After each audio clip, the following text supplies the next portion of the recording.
माननीय सभापति महोदया, नियम 67 के तहत जो माननीय सदस्य आदरणीय श्री रणधीर शर्मा जी ने स्थगन प्रस्ताव लाया है, मैं इसमें भी चर्चा में शामिल होना चाहता हूं। आपने समय दिया, आपका धन्यवाद। माननीय सभापति महोदया, मैं आपके माध्यम से सरकार से अच्छी तरह पूछना चाहता हूं कि जो नियम 67 है, अगर चर्चा लाई गई है तो चर्चा में खुलकर बोलना देना चाहिए, लेकिन जहां सरकार पर सीधा आरोप है कि तो सबको टाइम दे रहे हैं, किसी का टाइम हमने घंटी तो बजाई नहीं है। आप बोलिए जितना बोलना चाहते हैं। सरकार ने कहा कि पंचायतों के चुनाव और नगर निगमों के चुनाव ये समय पर नहीं होंगे। ये सिर्फ माननीय जो हमारे मंत्री हैं अनुज सिंह ने, उन्होंने बयान दिया। माननीय मंत्री ने सुबह बयान दिया, शाम को माननीय मुख्यमंत्री बोलते हैं चुनाव समय पर नहीं होंगे। ये करनी और कथनी में कितना अंतर है? क्या सरकार के मंत्रियों में तालमेल नहीं है, या सरकार के मुखिया के साथ तालमेल नहीं है? इससे हमें भ्रमित ना करिए और जनता को भ्रमित ना करिए कि जो चुनाव है वो सही मायने में सही दिन होने चाहिए, सही समय पर होना चाहिए। अगर आप चुनाव चलाना चाहते हैं, आप डिजास्टर का बहाना मार रहे हैं कि डिजास्टर लगा हुआ है। कई साथियों ने कहा कि अभी कईयों के घर बनने हैं। अरे भैया, आज 3 महीने से कहाँ रह रहे हो? माननीय सदस्य ने कहा कि लोगों की गौशाला बननी है, लोगों के घर बनने हैं। मैं माननीय मुख्यमंत्री से पूछना चाहता हूं कि आपने मंडी में तो आपदा के तहत जो बांटे उसके लिए मैं धन्यवाद करता हूं, लेकिन मेरे विधानसभा में ऐसे बहुत से लोग हैं जिनका नुकसान हुआ था। पिछली बार माननीय हमारे रेवेन्यू मिनिस्टर हैं, उन्हें मेरे से लिस्ट मांगी थी कि आप मुझे लिस्ट दीजिए जिन व्यक्तियों के रह चुके हैं, जो नुकसान हो चुका है उसको हम देंगे। लेकिन शर्म की बात है कि आज तक वो पैसा ना किसी को मिला, ना घर मिले। मैं माननीय सभापति महोदया, आपके माध्यम से अपील करना चाहता हूं, जैसा कि जनता और अधिकारी जनता के ऊपर जो आप जबरदस्ती जो उनका शोषण कर रहे हैं, अधिकारियों से जबरदस्ती बुला रहे हैं कि डीसी महोदय ऐसा बोले कि अब रास्ते ठीक नहीं है, सड़कें ठीक नहीं है, पानी ठीक नहीं है। जब आपके स्कूल के बच्चे, चाहे आंगनवाड़ी के हैं, चाहे प्राइमरी के, चाहे मिडिल के, चाहे हाई के, चाहे वरिष्ठ माध्यमिक पाठशाला के लोग हैं, वो स्कूल जा रहे हैं, वो किस रास्ते से जा रहे हैं? लेकिन ये सरकार जो है डर के मारे भाग रही है, हम चुनाव में हारेंगे और बुरी तरह हारेंगे। जिस तरह बल में उपचुनाव हुआ, जो नगर निगम का चुनाव हुआ, प्रकाश चौधरी हमारे पूर्व मंत्री, वहां के मंत्री है, उस बाढ़ से रहने वाले हैं, वहां से कांग्रेस का प्रत्याशी बहुत मतों से हार गया। वो क्यों हारा? जो गारंटियां आपने देने के कही थी, जो लोगों से वादा किया था, हमारी भारतीय जनता पार्टी की प्रत्याशी जो है 300 वोटों से अधिक से वोटों जीती, जो कि बिना वोटें मांगे फिरे जो है उसको वोट मिले। ये आपकी हालत होगी। आपने कहा था कि हम गोबर उठाएंगे, किस किसान का गोबर उठाया? किस महिला का आपने पैसे दिए? किस युवा को आपने नौकरी दी? आपके झूठे वादे अब चुनाव में आने वाले, चाहे वो हमारा पंचायती चुनाव राज होगा, चाहे नगर निकाय का चुनाव होगा, चाहे हमारा विधानसभा का चुनाव है, आपका काला धंधा, आपका झूठा धंधा जो निकल जाएगा। दूध का दूध और पानी का पानी होगा। बिहार में देखा, जिसके पांव पड़े ना तो छांव मिली ना धूप मिली। हिमाचल प्रदेश में यहां से स्टार चले गए और वहां ना धूप मिली छांव मिली, लेकिन क्या मिला? 6 कांकड़ा मिला, छक्का लगाया, सीधे आ गए। इसी तरह की हालत आपकी होगी। 68 सीटें हिमाचल प्रदेश में है, 8 कांग्रेस की आई और 60 भाजपा की आई। ये कड़वा सच है, ये लिख लिया जी।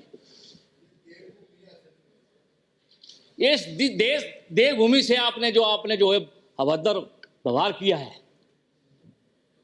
अभी मैं आपको 2023 की बात करूंगा, जो मैंने पंचायती राज से डाटा लिया है।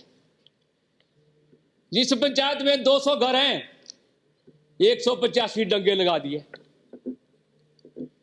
मैं इसकी इंक्वायरी कराना चाहता हूं। बरसू पंचायत की बात है। वो डंगे लगे तो लगे, कहां लगे, किसके नाम से लगे?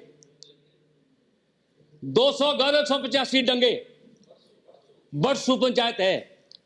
इससे पहले भी वहां का पंचायत का प्रधान और वहां का जो प्रधान, पहले भी भ्रष्टाचार में शामिल था। मैंने माननीय मंत्री महोदय से बात कही थी, और 66 बैग या 26 बैग उसके घर में निकले जब त्रासदी पड़ी थी। जब त्रासदी पड़ी थी तो 26 बैग उसके घर में मिले, वो सेट होने वाले थे। लेकिन जिनका नुकसान हुआ था उनको ना तो डंगे मिले ना घर मिले। ये हालात आप लोगों की है। कल अब एक पंचायत भवन का उद्घाटन करा दिया। माननीय पूर्व मंत्री का चौधरी से हरावन कराने व्यक्ति है, और बीच में अपना नाम लिख दिया। प्रधान जी ने पहले मंत्री जी का नाम लिखा, फिर अपना नाम लिख दिया प्रधान जी ने। जो हमारा एएमसी का चेयरमैन है मिस्टर गुलेरिया, संजीव गुलेरिया, उसका नाम सबसे नीचे, जो कि सरकार का व्यक्ति है, उसको मानता हूं उसका नाम लिखा होता। ऐसी प्रोटोकॉल के हिसाब का किसी को पता नहीं है, ना उस मंत्री को पता है, पूर्व मंत्री को। जिस तरह आपने कहा कि हमारे केंद्र से पैसे नहीं आए, हम तो आपसे पूछना चाहते हैं, जो 23 में 5,000 करोड़ की राशि जो आई थी वो कहाँ गई? 198 करोड़ की राशि आई थी, वो कहाँ गई? 200 करोड़ रुपए की राशि आई थी, वो कहाँ गई? उसका हिसाब दीजिए। 1500 रुपये की मानिया 1500 करोड़ की मानिया प्रधानमंत्री ने घोषणा की है, आप लोगों ने भी घोषणा की है। मेरे विधानसभा क्षेत्र में माननीय मुख्यमंत्री ने, हमारे आयुष मंत्री ने घोषणा की है 2023 में। आज तक वो घोषणा पूरी नहीं हुई है। तो पैसा आएगा। माननीय प्रधानमंत्री झूठ नहीं बोलते, सच बोलते हैं, ये सच्चाई है। लेकिन वो आपसे पहले का हिसाब मांगना चाहते हैं। आपने पैसा कहां डाला? 200 घर, 185 डंगे, ये खा गए पैसे। सीधा आरोप है मेरा। मैं चाहता हूं माननीय मंत्री महोदय, आप उस पंचायत की इंक्वायरी कीजिए। वो 26 बैग क्यों घर में रखे गए थे बरसात में, वो सेट हो गए थे। मैंने कई बार आपसे आग्रह किया है। ये दशा आप लोगों की है, इसलिए आप चाहते हैं हमारी दशा जो है बुरी तरह गिर चुकी है। और गिरने का गगा इस तरह है, जो आपने झूठी गारंटियां दी थी, वो दशा आपको ले डूबेगी। और मैं मंत्री महोदय से निवेदन है कि वो मंत्री पे फोन पे बिजी नहीं हो जाए। मेरी बात को सुने, फोन को बंद कर दीजिए, ये अलाउड नहीं है। क्योंकि हमेशा बात को सच्चाई को देखना चाहिए। मैं सच्चाई बोल रहा हूं। मेरे विधानसभा क्षेत्र में उपचुनाव हुए बहुत से, चाहे प्रधानों के हुए, चाहे बीडीसी मेंबर को, वार्ड मेंबरों को हुए। हमने भारतीय जनता पार्टी के समर्थित लोग जीता है। क्यों जीते हैं? इसलिए जीते कि आप लोग झूठ ही कुटते आ रहे हैं। माननीय मुख्यमंत्री जी हरियाणा में गए, वहां भी बोला कि हमने 10 गारंटियां दी है। मैं पंचायतों के ऊपर की बात कर रहा हूं, पंचायतों की बात कर रहा हूं। जब आपने बिहार की बात कही, मैं चुनाव की बात कर रहा हूं। मेरा कहने का मतलब है, जो चुनाव पंचायती राज का है वो समय पे होने चाहिए। लोगों ने तैयारियां की है, रास्ते कोई खराब नहीं है, सड़कें कोई खराब नहीं है, पानी की व्यवस्था ठीक कर दी आपने, रोड की व्यवस्था ठीक कर दी, भवन ठीक कर दिए। क्योंकि आप डिजास्टर अगेंस्ट पैसे बांट रहे हैं, चेक दे रहे हैं, तो इसलिए ठीक हो गई। लेकिन जब सड़कें नहीं थी, रास्ते नहीं थे, तब भी चुनाव होते थे।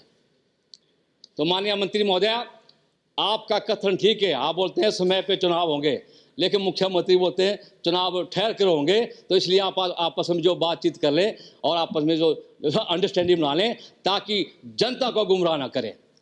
और मेरा आपसे एक और आग्रह है, ये चुनाव आपने किए हैं या करने हैं।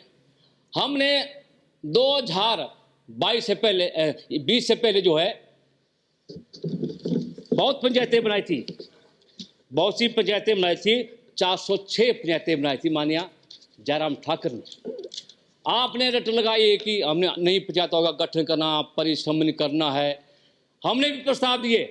लोग हमारे को पूछते हैं गांधी जी कितने आपने चुनाव, आप कितने आपने पंचायतें नहीं बनानी है। अरे भाई कांग्रेस की सरकार है, मैं कितनी बोलूं। जब आपने बयान दिया अब नई पंचायतें नहीं बनेगी, तो मैं धन्यवाद करता हूं जयराम ठाकुर का। उन्होंने 3216 पंचायतें थी, 406 नई पंचायतों का गठन किया, 3632 पंचायतें बनी, जिससे जो है विकास की दर बढ़ी भी है और विकास को आगे भी बढ़ाया गया है, ऐसा मेरा मानना है।